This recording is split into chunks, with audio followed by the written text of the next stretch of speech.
दोस्तों, पिछले 75 सालों से अपने एनर्जी रिसोर्सेज की जरूरत के लिए भारत अरब देशों पर निर्भर रहा है। फिर चाहे वो कच्चा तेल हो, नेचुरल गैस हो, रिफाइंड पेट्रोलियम प्रोडक्ट्स हो या फिर ग्रीन हाइड्रोजन और अमोनिया गैस ही क्यों ना हो। इसलिए पिछले कई दशकों से अरब देश भारत को लूटते रहे हैं, लेकिन भारत के पास इन देशों की मांगे पूरी करने के अलावा कोई रास्ता नहीं था। इन्हीं कारणों की वजह से भारत का सबसे बड़ा एलएनजी गैस सप्लायर कतर पिछले कुछ सालों से काफी मनमानी करता आ रहा था। कभी वो रातों रात गैस की कीमतें बढ़ा देता है, तो कभी भारत में व्यापार करते हुए जीएसटी की चोरी करता है। जैसे कि कतर एयरवेज ने 57,000 करोड़ रुपए का जीएसटी घपला किया। लेकिन हद तो तब हुई जब कतर ने कानूनी तौर पर अपनी मनमानी दिखाते हुए पूर्व भारतीय नौसैनिकों को फांसी की सजा ही सुना दी थी। लेकिन अब भारत ने कतर के साथ सभी अरब देशों का सफाया करने का एक जबरदस्त प्लान बना दिया है, जिसके जरिए भारत खुद एनर्जी रिसोर्सेज के मार्केट में सप्लायर की तरह एंट्री कर रहा है। साथ ही अब भारत ने अरब देशों की तरफ अपने चावल और गेहूं के सप्लाई पर भी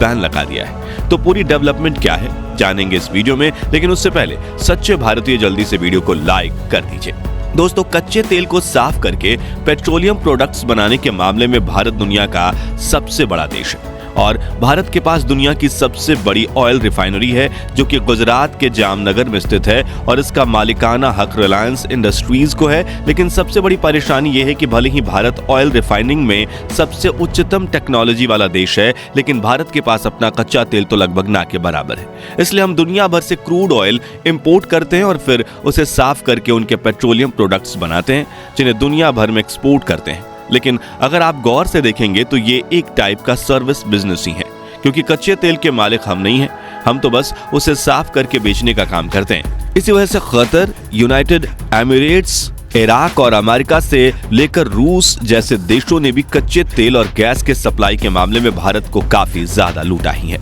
जिनमें अरब देश रातों रात तेल का भाव बढ़ा देते हैं और हमारे पास हामी भरने के अलावा कोई और तरीका नहीं होता। जैसे कि 2022 में भारत ने करीब 119 बिलियन यूएस डॉलर के क्रूड ऑयल यानी कच्चे तेल को इंपोर्ट किया, जिसके बाद 2023 में भारत ने 158.3 बिलियन डॉलर्स के कच्चे तेल की आयात की थी और आगे आने वाले समय में ये आंकड़े और बढ़ने की संभावना है, जिस वजह से भारत के फॉरेन रिजर्व लगातार खाली होते जा रहे हैं। इतना ही नहीं, भारत का इंफ्रास्ट्रक्चर, पावर जनरेशन, ट्रांसपोर्टेशन और मैन्युफैक्चरिंग प्लांट्स इन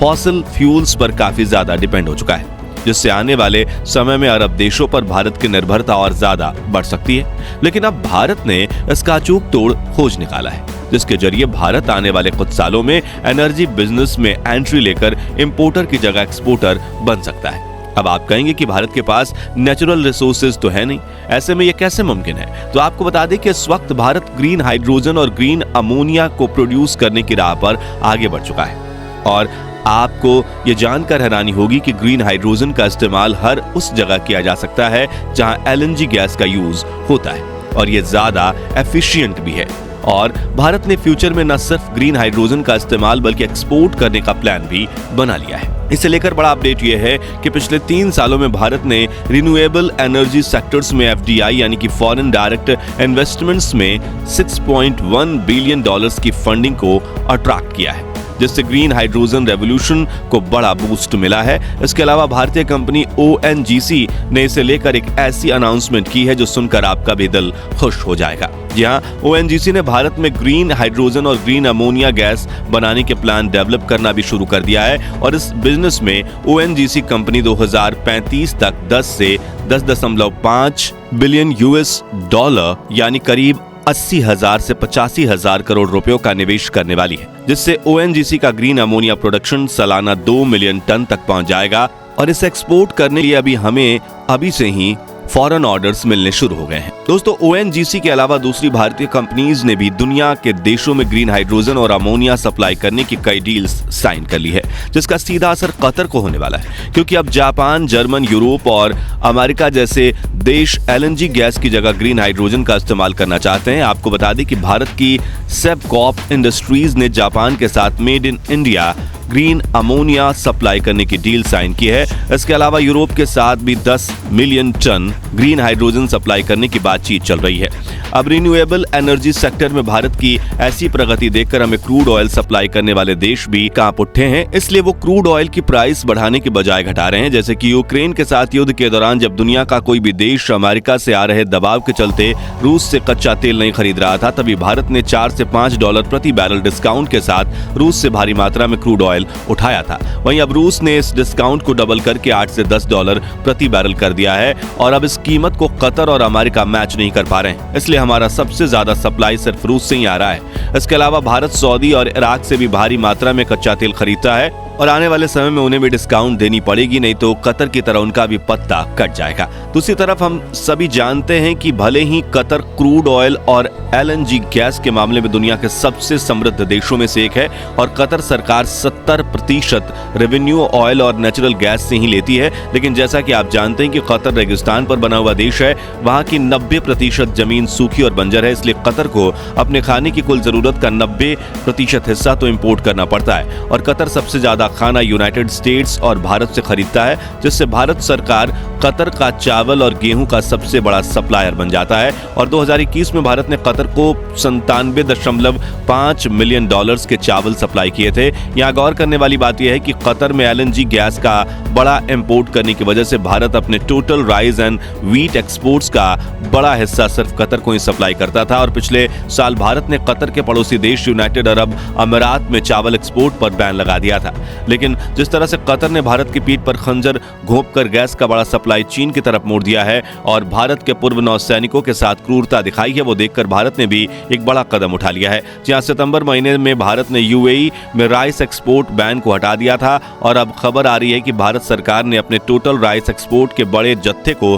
कतर की जगह यूनाइटेड अरब अमीरात की तरफ मोड़ दिया है, जिसके चलते भारत ने UAE को 75,000 tonne non basmati white rice का बड़ा सप्लाई दिया है। और खबरें आ रही हैं कि आगे भी भारत UAE को चावल सप्लाई करता रहेगा और कतर को अपनी राइस डिमांड पूरी करने के लिए दूसरा सप्लायर खोजना पड़ेगा। इसके अलावा चीन के बाद भारत दुनिया का दूसरा सबसे बड़ा गेहूं का उत्पादक है, लेकिन ज्यादा पॉपुलेशन होने की वजह से भारत अपनी जरूरत पूरी करने में ही गेहूं का करीब 80% हिस्सा इस्तेमाल कर लेता है और भारत के अन्न भंडारों में भी गेहूं का स्टॉक सबसे ज्यादा रखा जाता है, क्योंकि अगर भविष्य में कभी गेहूं की फसल बिगड़े तो हमारा हाल पड़ोसी देश पाकिस्तान जैसा ना हो, जहां पिछले साल से गेहूं की इतनी कमी आ चुकी है कि 160 पाकिस्तानी रुपए प्रति किलो देने के बाद भी लाइन में खड़ा रहना पड़ रहा है। इसी वजह से व्हीट एक्सपोर्ट के मामले में भारत काफी पीछे है, मगर फिर भी कतर के साथ अपनी दोस्ती बनाए रखने के लिए साल 2021 में भारत ने कतर को $34.8 मिलियन के गेहूं सप्लाई किए थे, लेकिन मई 2022 में भारत ने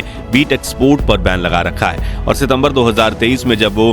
WTO यानी वर्ल्ड ट्रेड ऑर्गेनाइजेशन की मीटिंग्स हुई तो दुनिया भर के कई देशों ने भारत से गेहूं की मांग की, जिनमें कतर का नाम भी शामिल था। लेकिन भारत ने कहा कि भले ही हमें गेहूं पर बैन लगाया है, लेकिन 16 महीने से अधिक समय हो चुका है, लेकिन हमारी डोमेस्टिक प्राइस कंट्रोल करने और स्टॉक बनाए रखने के लिए अब हम कुछ समय तक गेहूं का निर्यात नहीं करेंगे, जो सुनकर कतर को बड़ा झटका लगा है, क्योंकि गैस और क्रूड ऑयल चाहे जितनी भी जरूरी क्यों ना हो, लेकिन उनके बिना इंसान जीवन जरूर जी सकता है, मगर खाने के बिना नहीं। ऐसे में कतर के साथ सभी अरब देशों के लिए भारत से चावल और गेहूं का सप्लाई मिलना काफी ज्यादा जरूरी है, लेकिन जब से कतर ने भारत के साथ धोखाधड़ी की है, तब से कतर के साथ व्यापार करने को लेकर भारत का भरोसा कम हुआ है और अब भारत सरकार बिल्कुल भी नरमी दिखाने के मूड में नहीं है। तो दोस्तों, अगर आप भी चाहते हैं कि LNG गैस की आयात को कम करके भारत यहीं पर ग्रीन हाइड्रोजन बनाए और इस्तेमाल करे, तो कमेंट बॉक्स में मेक इन इंडिया जरूर लिखिए। साथ ही जानकारी पसंद आई हो तो वीडियो को लाइक शेयर जरूर कीजिए और ऐसे ही कमाल की वीडियोस देखते रहने के लिए हमारे चैनल को सब्सक्राइब करके पास वाली घंटी जरूर बजा दीजिए। धन्यवाद।